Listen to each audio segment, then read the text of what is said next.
Kyrie eleison.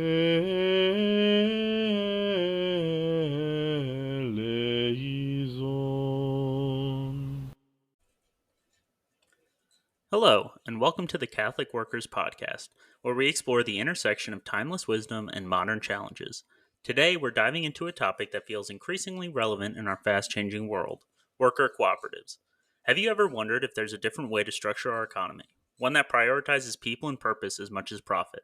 Or perhaps felt that the traditional divide between capital and labor creates unnecessary tension and inequality? If so, you're not alone. And some of the most profound answers to these questions can be found by looking back at centuries of thought, particularly within Catholic social teaching. This is the first of a two-part series, and in today's episode, we're going to lay down the theoretical groundwork. We'll journey through history, examining how foundational encyclicals, which are essentially papal letters on important matters like Rerum Novarum, Quadragesimo Anno, and Mater et Magister, wrestled with fundamental concepts of property, labor, capital, and the very structure of work. Our exploration will reveal how these church documents grappled with the inherent tensions between individualism and collectivism, ultimately building a rich philosophical and theological framework that profoundly points towards worker ownership as a path to a more just and dignified economy. Here's a roadmap for our conversation today. First, we'll set the scene by looking at the tumultuous late 19th century and the groundbreaking response from Pope Leo XIII in his 1891 encyclical Rerum Novarum. Then we'll fast forward to the interwar period, delving into Pope Pius XI's Quadragesimo Anno and its nuanced approach to property, capital, and the wage system. Finally, we'll move into the mid 20th century with Pope John XXIII's Mater et Magistra, which explicitly endorses cooperatives, and we'll see how later encyclicals continue to build on this powerful vision, bridging the historical gap between capital and labor.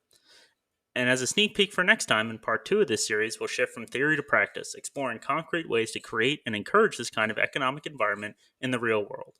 So let's start our journey back in time to an era of immense social upheaval and the Church's initial brave response. The historical context: a world in turmoil. To truly grasp the significance of Catholic social teaching, especially as it relates to worker cooperatives, we have to transport ourselves back to the late 19th century. Imagine a world undergoing a seismic shift. The Industrial Revolution, which had been gathering pace for decades, had profoundly reshaped society. Factories, once small workshops, now sprawled across urban landscapes, drawing masses of people from rural areas into bustling, often squalid industrial centers. This era was characterized by rapid technological advancement, but also by stark, often brutal social and economic inequalities. On one side, you had immense wealth accumulating in the hands of a few industrialists and financiers, and on the other, the vast majority of the population, the workers, faced incredibly harsh realities. We're talking about incredibly long hours, dangerous working conditions, meager wages that barely covered subsistence, and no safety nets whatsoever for illness, injury, or old age. Child labor was rampant, and entire families often toiled just to survive. This imbalance wasn't just an abstract economic theory. It led to immense human suffering and widespread social unrest. By the mid 19th century, particularly around 1848, Europe witnessed increasing amounts of labor organizing and mass protests. Workers, understandably, began to organize, forming unions and engaging in strikes to demand better treatment, fair wages, and safer environments. Amidst this ferment, radical new ideologies began to take root and spread rapidly. Socialism in its various forms offered a powerful critique of capitalism's excesses and proposed revolutionary solutions, often advocating for the abolition of private property and the communal ownership of the means of production. These ideas, while appealing to the oppressed, also threatened the established social and political order, including traditional institutions like the church. It was into this volatile and morally challenging environment that the church felt compelled to speak. It couldn't remain silent in the face of such widespread injustice and the radical proposals vying for the allegiance of the working class. This leads us directly to a pivotal moment in history and the birth of modern Catholic social teaching, Pope Leo XIII's encyclical Rerum Novarum. In the midst of that tumultuous late 19th century, on May 15, 1891, Pope Leo XIII issued what would become a foundational document of Catholic social teaching, the encyclical Rerum Novarum, Latin for "of new things." This was a landmark moment, as the Church formally and comprehensively addressed the social question, the profound challenges arising from industrialization, and the growing divide between rich and poor. One of the central tenets that Leo XIII addressed was the defense of private property. He asserted it as a natural right essential for human dignity and the well-being of families. He believed that the ability to own property provides stability and a means for individuals to provide for themselves and their loved ones through their own industry. Leo XIII viewed the abolition of private property as advocated by some socialists not only as unjust but also deeply detrimental to human flourishing and societal stability. He argued that it would stifle human effort and lead to widespread suffering. His strong critique of the socialist alternative thus served as a robust defense of the right to private property as a cornerstone of a functional and just society, asserting that its absence would ultimately undermine society's very productive capacity, leading to widespread misery and degradation. However, it's crucial to understand that even this strong defense of private property wasn't absolute. The Church's teaching, rooted in thinkers like Thomas Aquinas, holds that private ownership is always subject to a higher principle, the universal destination of goods. As Aquinas articulated in his Summa Theologica, while private possession is permissible and even necessary for an ordered society, the ultimate purpose of all earthly goods is for the benefit of all of humanity. This means that individuals who own property hold it not just for themselves, but as stewards, with a fundamental responsibility to use it for the common good and to share with those in need. It's a call to generosity and social responsibility that tempers the right to private ownership. Leo XIII also laid out the Church's view on the role of the state. It's important to understand this against the backdrop of the prevailing political and economic philosophies of the time. The late 19th century was largely dominated by classical liberalism and laissez-faire economics, which advocated for a minimal state role in economic and social affairs. Government intervention was often viewed with suspicion, particularly in matters of commerce and individual wealth. It was a time before widespread welfare states or comprehensive labor laws. Within this context, Leo XIII articulated a carefully balanced view. He argued that the state should safeguard families and ensure justice, but he also cautioned against excessive interference. He emphasized that the state's role is to support and protect, not to absorb or control. In paragraph 14 of Rerum Novarum, he states, quote, "True, if a family finds itself in exceeding distress, utterly deprived of the counsel of friends, and without any prospect of extricating itself, it is right that extreme necessity be met by public aid, since each family is a part of the Commonwealth. But the rulers of the Commonwealth must go no further. Here nature bids them stop." End quote. This highlights a principle that would later be called subsidiarity, where larger entities should not usurp the roles that smaller, more local entities can perform. Crucially, Rerum Novarum offered a direct critique of socialism. While recognizing the suffering that fueled socialist movements, Leo XIII condemned their proposed solution of enforced communal ownership. He argued that such a system would be unjust, disruptive, and ultimately harmful to society. Instead of leading to true equality, he believed it would result in widespread misery and degradation. He contrasted this enforced, potentially destructive vision with a different form of community, one grounded in voluntary solidarity and respect for human dignity. This is beautifully illustrated in the early Christian community described in the Acts of the Apostles, in chapter 4, verses 32 to 35. Quote, "All the believers were one in heart and mind. No one claimed that any of their possessions was their own, but they shared everything they had. With great power, the apostles continued to testify to the resurrection of the Lord Jesus, and God's grace was so powerfully at work in them, all that there were no needy persons among them.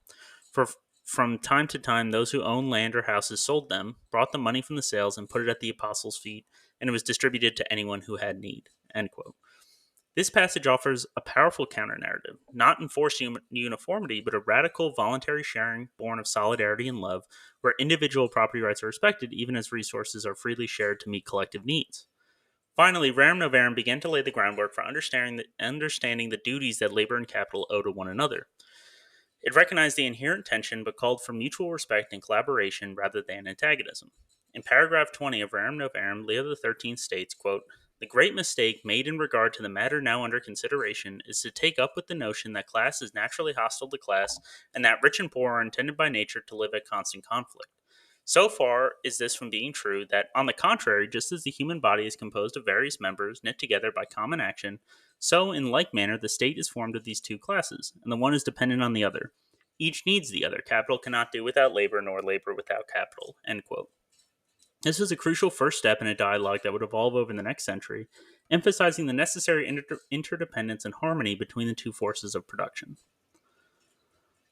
The world continued to evolve rapidly in the decades following Rerum Novarum. The early 20th century brought unprecedented global upheaval, including the devastation of World War I, which fundamentally reshaped the geopolitical landscape and dramatically altered societies. This was a period of immense social and economic change, characterized by the Roaring Twenties, followed by the catastrophic global economic depression that began in 1929. In this interwar period, new and increasingly radical political and economic ideologies gained significant traction, often filling the vacuum left by perceived failures of both unfettered capitalism and existing forms of socialism. We saw the rise of totalitarian systems like communism in Russia and fascism in Italy and Germany. These ideologies presented stark, often brutal alternatives to liberal democracies and traditional economic models, vying for the hearts and minds of populations disillusioned by war, poverty, and unemployment. Amidst these profound shifts in ideological battles, the Church recognized the need to refine and expand upon its social teachings. The principles laid out in Rerum Novarum were still vital, but the complexity of the new era demanded a deeper, more nuanced engagement. This urgent need for continued reflection and guidance on the social question would lead to the publication of Quadragesimo Anno by Pope Pius XI. In 1931, exactly 40 years after Rerum Novarum, Pope Pius XI issued his own monumental encyclical Quadragesimo Anno, meaning in the 40th year.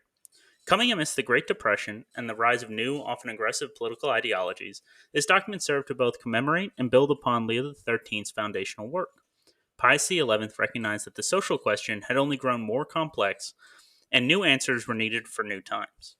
One of the most significant advancements in Quadragesimo Anno is its profound articulation of the inseparable link between economics and morality. In the burgeoning field of economics, there was a growing tendency to view economic activity as a purely detached, amoral science governed solely by laws of supply, demand, and profit. Pius XI directly challenged this notion. He argued that human economic endeavors, because they involve human beings and their well being, can never be truly separated from ethical considerations. As he states powerfully in paragraph 42 of Quadragesimo Anno, quote, even though economics and moral science employs each its own principles in its own sphere, it is nevertheless an error to say that the economic and moral orders are so distinct from and alien to each other that the former depends in no way on the latter. End quote. For Pius XI, the pursuit of wealth, the organization of labor, and the distribution of resources are not merely technical or mathematical problems. They are deeply human activities that must ultimately serve justice, charity, and the common good. To suggest otherwise is to fundamentally misunderstand the nature of human society. And it's important to note that this isn't exclusively a Catholic perspective. Many prominent secular economists, particularly in recent decades, have come to similar conclusions, recognizing that economics cannot be divorced from moral judgments. Take Amartya Sen, a Nobel laureate in economic sciences. In his influential work on ethics and economics, Sen compellingly argues that economic behavior is inherently influenced by ethical considerations, and that fields like welfare economics, which deal with societal well being, absolutely require explicit moral grounding. He critiques the idea of a purely self interested, rational economic actor, showing that values and ethical commitments play a crucial role in decision making.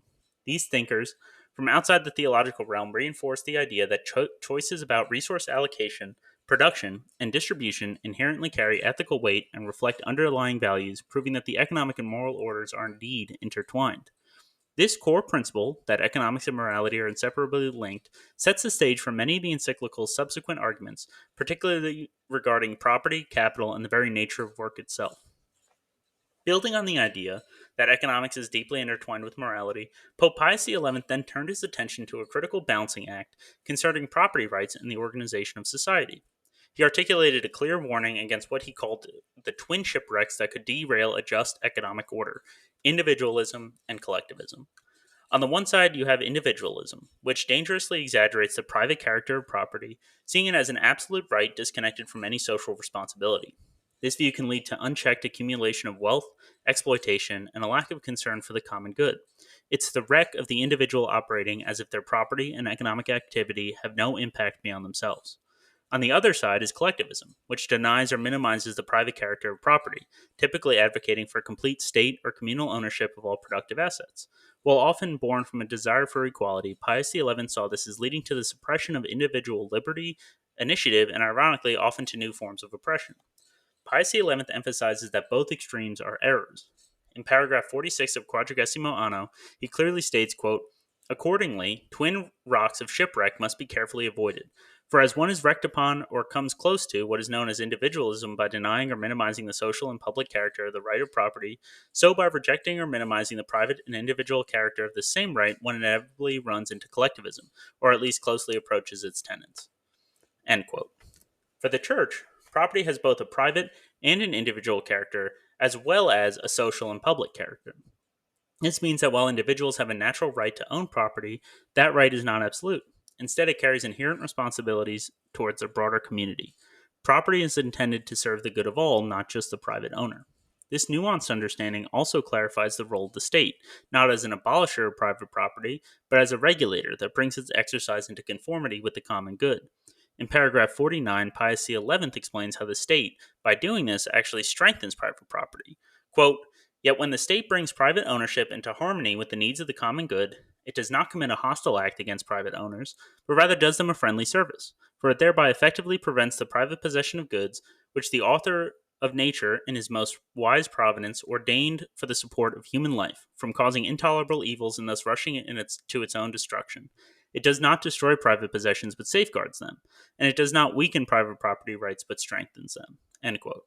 This highlights the idea that a just system of property respects individual rights while ensuring those rights serve the broader community's well-being. This distinction between the private and social character of property is foundational to understanding Catholic social teaching's approach to economic systems and provides an opening for models like worker cooperatives, which seek to balance these two dimensions. After establishing the moral dimension of economics and navigating the pitfalls of individualism and collectivism, Pope Pius XI turns to a fundamental question: who truly produces the wealth in society? His answer is clear and unequivocal: it is the worker. Quadragesimo Anno strongly reaffirms the dignity and centrality of human labor. It emphasizes that the vast material wealth we see around us, the goods and services that sustain human life and foster development, ultimately originate from the efforts and ingenuity of those who toil. As Pius XI states in paragraph 53, quote, "For is it not plain that the enormous volume of goods that makes up human wealth is produced by and issues from the hands of the workers that either toil unaided or have their efficiency marvelously increased by being equipped with tools or machines?" End quote. This highlights that even when workers use tools or machines which represent capital, it's their labor that imbues that capital with productive power and brings forth goods. Building on the recognition that workers are the ultimate producers of wealth, Quadragesimo Anno then tackles a crucial and often contentious question: what is the rightful share due to labor versus capital? The encyclical acknowledges that capital too plays a legitimate role in the production process. Capital in this context isn't just money in a bank, it represents accumulated past labor, tools, machinery, and infrastructure that enable current production. Therefore, it is entitled to a just return. Pius XI, in paragraph 55, critiques the idea that all products and profits beyond what's needed to simply maintain capital belong by absolute right to the workers. He states, quote, "And therefore to the harassed workers there have come intellectuals, as they are called, setting up in opposition to a fictitious law the equally fictitious moral principle that all products and profits, save only enough to repair and renew capital, belong by very right to the workers. This error, much more specious than that of certain of the socialists who hold that whatever serves to produce goods ought to be transferred to the state, or as they say, socialized, is consequently all the more dangerous and the more apt to deceive the unwary." End quote. Here, when Pius XI speaks of socialists who hold that whatever serves to produce goods ought to be transferred to the state, or as they say, socialized, he's very clearly and critically addressing the rise of state socialism as epitomized by the Soviet Union. This model, which was aggressively asserting itself on the world stage, advocated for complete state control over all means of production. Pius XI warns against this as an equally dangerous error to the unfettered capitalism because it ultimately suppresses individual liberty and initiative under the guise of collective ownership. He emphasizes that the fruits of production must be shared in a way that respects both the active contribution of present labor and the enabling contribution of past labor, which is capital. The recognition that both labor and capital deserve a just share in the fruits of production leads to a pivotal insight within Catholic social teaching, especially as it relates to worker cooperatives. If the tension arises from who benefits from the capital, that is, the tools, machinery, investments, then a profound solution presents itself. If workers themselves own the capital, then the return would naturally flow back to the workers. This is a critical theoretical bridge within Quadragesimo Anno that points directly towards cooperative models of ownership. When those who labor also own the means by which they labor, the inherent conflict between capital and labor begins to dissolve, as the same individuals embody both roles. This perspective also implicitly brings into focus a powerful critique of forms of wealth accumulation that detach profit from active contribution. While capital is due a just return, the encyclical's emphasis on the dignity of labor and the universal call to contribute to society challenges the notion that some individuals might simply accrue vast profits from the labor of others without themselves engaging in meaningful work or genuine effort. In this light, the scriptural emphasis on personal diligence and contribution, as found in 2 Thessalonians chapter 3, verses 7 to 10, becomes profoundly relevant to all members of society, regardless of their economic standing. Quote, "For you yourselves know how you ought to follow our example. We were not idle when we were with you, nor did we eat anyone's food without paying for it. On the contrary, we worked night and day, laboring and toiling so that we would not be a burden to any of you. For even when we were with you, we gave you this rule: the one who is unwilling to work shall not eat." End quote. This passage underscores a universal principle that work and contribution are integral to human dignity and a just society, suggesting that wealth and profit should ideally be tied to genuine participation and effort rather than simply passive accrual that disincentivizes contribution. Building on these profound principles, Quadragesimo Anno then turns its attention to the very structure of the employment relationship, acknowledging that while the traditional wage system is not inherently unjust, it is not necessarily the ideal or final form of economic organization.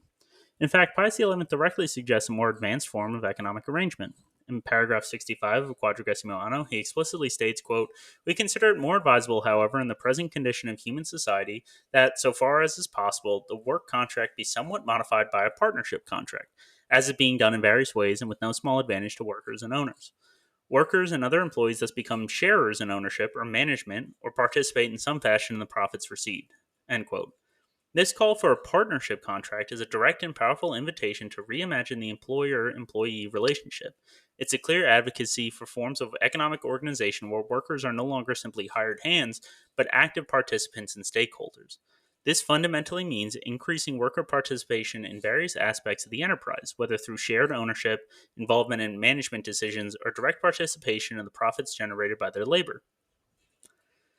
Now, as we move into the mid 20th century, the world once again transformed, and with it, the social question evolved. The devastation of World War II was followed by a period of significant economic growth and rising prosperity, particularly in the Western world, leading to the emergence of what we know as the consumer society. New technologies flourished, and living standards for many improved dramatically. However, this era of prosperity also brought new challenges and stark contrasts. Globally, the process of decolonization was reshaping the political map, and the Cold War between the Communist East and the capitalist West created profound ideological divisions. Within this shifting global landscape, the persistent and often widening gap between wealthy and impoverished nations became a pressing concern. Even within prosperous nations, questions about fair distribution, the role of large corporations, and the dignity of workers remained vital. It was into this complex new reality that the Church once again stepped forward, recognizing the need to update and expand its social teaching. The principles from Rerum Novarum and Quadragesimo Anno were foundational, but the specific questions of the 1950s and early 1960s demanded fresh insights and applications. This led to the landmark encyclical Mater et Magistra from Pope John the 23rd. In 1961, building directly on the legacy of Rerum Novarum and Quadragesimo Anno, Pope John the 23rd issued Mater et Magistra, or Mother and Teacher. This encyclical continued to adapt Catholic social teaching to the evolving complexities of the modern world, especially noting the increasing interdependence of nations and the global dimensions of social justice. A truly significant development in Mater et Magistra is its explicit and direct endorsement of cooperatives and other forms of worker participation, which he saw as crucial for upholding human dignity in the modern workplace. John the 23rd critiqued the prevailing organizational structures where workers often lacked agency. In paragraph 89, he highlights this concern, stating, quote, "If the internal structure of the various economic enterprises is considered, it is manifest that in many economic enterprises, the method of organization at present in vogue does not sufficiently conform to the principles of justice, nor does it sufficiently take into account the social function of work. They are, as it were, reduced to the condition of mere instruments, whose whole strength is consumed in their work, and from whom the direction of affairs is completely taken away.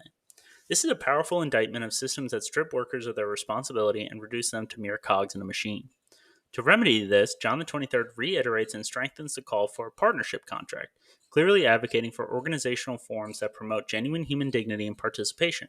In paragraph 113, he emphasizes, quote, "We must stress that in all firms it is desirable that the contract of employment should be modified by a contract of partnership, so that the workers are made sharers in ownership or management, or participate in some fashion in the profits received.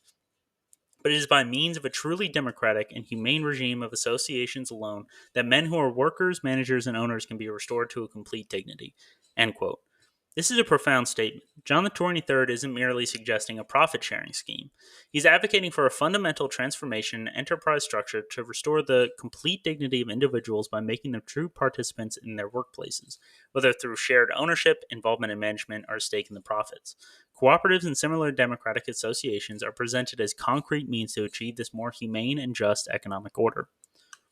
2 decades after Mater et Magistra in 1981, Pope John Paul II issued his encyclical Laborum Exercens, meaning on human work, to mark the 90th anniversary of Rerum Novarum. This document emerged during a period of intense Cold War tensions, with the global economy becoming increasingly interconnected and concerns about technology, unemployment, and economic justice growing. John Paul II, himself a former manual laborer in a quarry, brought a profound personal understanding to the theology of work. A central revolutionary concept in Laborum Exercens is the primacy of labor over capital. This wasn't merely a restatement of the importance of work. It was a profound philosophical and theological assertion about the inherent dignity of human activity. John Paul II argued that labor is not just a commodity to be bought and sold, nor is it simply a factor of production alongside capital. Instead, labor is always primary because it is the human act of creation, transformation, and self-realization. Capital, on the other hand, is merely an instrument or a collection of tools created by past labor. It serves human labor. Human labor does not serve capital. In paragraph 12, he makes this principle explicit. Quote, "The principle of the priority of labor over capital is a postulate of the order of social morality. For man is the subject of work, and everything else that constitutes the labor process or that functions as means of production is so many tools or instruments. The very definition of capital shows that it is nothing but a collection of things which are the fruits of human labor. Capital is a collection of goods at the service of labor." End quote. This powerfully reverses the traditional economic hierarchy, placing the human person and their work at the apex. This understanding of labor as fundamental to human identity and dignity is further elaborated. In paragraph 4, John Paul II states, quote, "Work is a good thing for man, a good thing for his humanity, because through work, man not only transforms nature, adapting it to his own needs, but he also achieves fulfillment as a human being, and indeed, in a sense, becomes more a human being." End quote. Work, therefore, is not just about earning a living, it is essential for human flourishing and integral to our very being. If labor holds this inherent primacy, then it logically follows that the worker, the embodiment of labor, should have a direct say in, and indeed a primary claim on, the means of production and the fruits of their work. This powerful reordering of priorities provides a profound ethical and theological basis for models of worker ownership and co-determination, where capital truly serves the worker rather than the other way around. It argues for systems where workers are recognized as subjects, not objects, of the productive process. In 1987, Pope John Paul II issued another significant encyclical, Solicitudo Rei Socialis, or On Social Concern, which revisited the themes of global development and justice on the 20th anniversary of Pope Paul VI's Populorum Progressio. This encyclical appeared amidst heightened Cold War tensions, a stark widening of the North-South economic divide, and a growing awareness of unsustainable patterns of consumption and superdevelopment in affluent societies. Within this context, John Paul II further refined the understanding of private property, introducing a concept that would become deeply influential, the, quote, social mortgage of property. Building on the consistent church teaching that private property is not an absolute right, but always carries an inherent social function, he gave this idea a powerful new name. In paragraph 42 of Solicitudo Rei Socialis, he states, quote, "The Church's social doctrine, in fact, maintains that the right to private property is valid and necessary, but it is not absolute. It is subordinated to the universal destination of goods, and thus has a social function." This concept, originally enunciated by Clement of Alexandria and then further developed by St. Thomas Aquinas, is at the basis of the modern concept of the social mortgage on all private property. End quote. This striking phrase underscores that all private ownership comes with a fundamental obligation to serve the common good and the needs of all humanity. It's as if society holds a claim, or a mortgage, on private property to ensure its use benefits everyone. Beyond this, Solicitudo Rei Socialis also elevates solidarity to a central principle and a distinct moral virtue. It defines solidarity not merely as a vague feeling of compassion or an abstract ideal, but as a firm and persevering determination to commit oneself to the common good. It means recognizing that we are all responsible for all, and that true development requires a global commitment to justice and shared responsibility for the well-being of others. This concept of solidarity directly reinforces the arguments for worker cooperatives. Cooperatives, by their very nature, embody solidarity within the workplace. They prioritize collective responsibility, mutual support among members, and the common good of the enterprise and its broader community, rather than solely individual profit maximization. They demonstrate that economic activity can indeed be a space where individuals unite to address shared needs and pursue shared flourishing. Now that we've journeyed through more than a century of Catholic social teaching from the late 19th century industrial turmoil to the challenges of globalized development, what becomes clear is that these encyclicals, Rerum Novarum, Quadragesimo Anno, Mater et Magistra, and Laborum Exercens, alongside the insights of Solicitudo Rei Socialis, form a coherent, evolving body of thought that provides a robust framework for ethical and humane economic organization. And within this framework, the model of worker co ownership emerges not as a mere preference, but as a compelling practical application of these core principles. Let's quickly recap how these threads weave together. Rerum Novarum laid the groundwork by asserting the dignity of labor and the worker's right to a just wage, critiquing the exploitation rampant in early industrial capitalism. Quadragesimo Anno deepened this by emphasizing the social character of property and explicitly calling for the modification of the work contract into a partnership contract, moving beyond a simple wage system. Mater Magistra then took a crucial step, offering an explicit endorsement of cooperatives and similar organizations as practical means to achieve true worker participation and dignity within enterprises. Laborum Exercens provided the profound philosophical and theological basis for the primacy of labor over capital, asserting that human work is always primary and capital merely its instrument. And finally, Solicitudo Rei Socialis solidified the understanding of the social mortgage on all private property and elevated solidarity as a key moral virtue, emphasizing our collective responsibility for the common good. When we look at worker cooperatives, we see these principles brought to life in a tangible way. First, the dignity of labor and the primacy of labor. In a worker cooperative, the workers are the owners. They are not mere instruments of production. They are subjects with agency and control over their work environment, their products, and their collective destiny. This directly embodies the primacy of labor, ensuring that capital truly serves the human person rather than the other way around. Second, just distribution and the universal destination of goods. Profits in a cooperative are typically shared among those who collectively produce them, often based on hours worked or contribution, rather than solely accruing to distant shareholders. This more equitably distributes the fruits of labor, aligning with the principles that the goods of the earth are meant to benefit all, and that wealth should serve human needs. Third, partnership and co ownership. Worker cooperatives are, by definition, the fulfillment of the partnership contract envisioned by Pius XI. They are enterprises structured around shared responsibility and shared benefit, providing a higher form of association than the mere hiring and firing contract. 4. Solidarity. The very essence of a cooperative is solidarity. Members share risks and rewards, make decisions democratically, and are mutually responsible for the success and well being of the enterprise and each other. This fosters a strong sense of community and mutual support within the workplace. 5. Subsidiarity. While not always explicitly named, the principle of subsidiarity is inherent in worker cooperatives. Decisions are made at the lowest possible level by those most directly affected, the workers themselves. This decentralizes power and empowers individuals within the firm. 6. Social function of property and the social mortgage. In a worker cooperative, the means of production, the property or capital of the business, are owned collectively by those who actively use and contribute to them.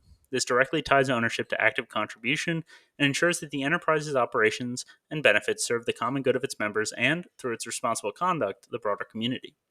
In conclusion, Catholic social teaching offers a comprehensive, coherent, and continually developing framework for understanding and addressing economic and social life, from the earliest calls for justice in the workplace to the nuanced understanding of property and the primacy of labor. These principles collectively provide a robust ethical foundation for economic models that prioritize human dignity, justice, and the common good.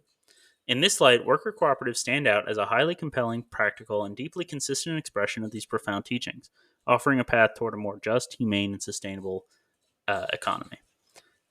Well, that brings us to the end of our deep dive into Catholic social teaching and its powerful connection to worker ownership. We hope this episode has shed some light on these vital principles and their relevance for building a more just and humane economy today.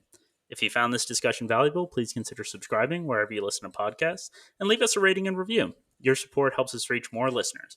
And if you'd like to support our work further, you can always visit our Ko-fi page. You'll find the link in the show notes. Thanks for joining us, and until next time, keep seeking ways to build a better world. Kyrie